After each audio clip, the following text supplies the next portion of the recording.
In the book, we call them the anti-fuels. They're the things that you eat that are going to cause or lead to damage within your body, and your children and you just don't need them. And they are sugar. By the way, sugar actually stuns your immune system to up to 4 hours. So you give your child a cookie, and 4 hours later give them another cookie, their immune system is been stunned. That means it is no longer as efficient, which means that your child is more open to receiving some illnesses. Sugar in excess is a big problem. Eat naturally sourced sugars. The artificial sugars are even worse. They are neurotoxins. Don't go there. And don't go there for yourself.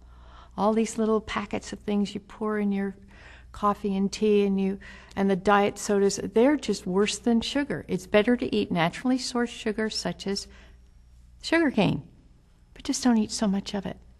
Sodium in excess is a problem. Kids need 300 to 500 milligrams of sodium a day. They're eating twice that much at least. Go look at a can of soup and see how much sodium's in that soup.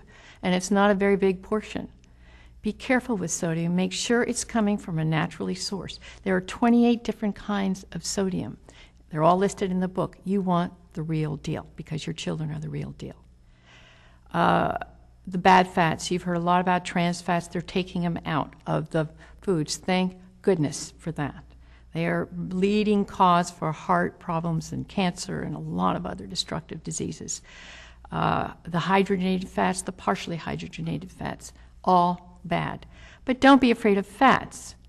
Good fats are incredibly important for the brain development, neurological development, and so many, many other things. Those are your nuts and seeds and your fish oils.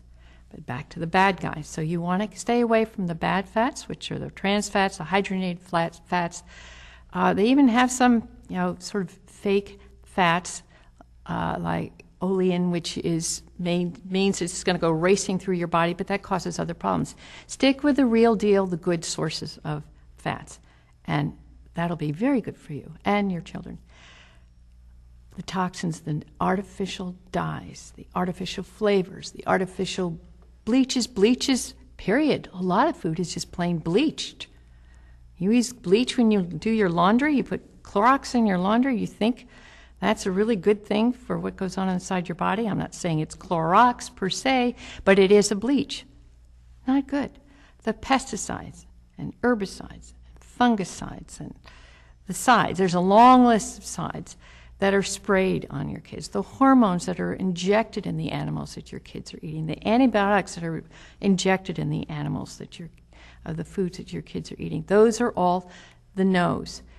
The good news is there are lots of yeses that are delicious.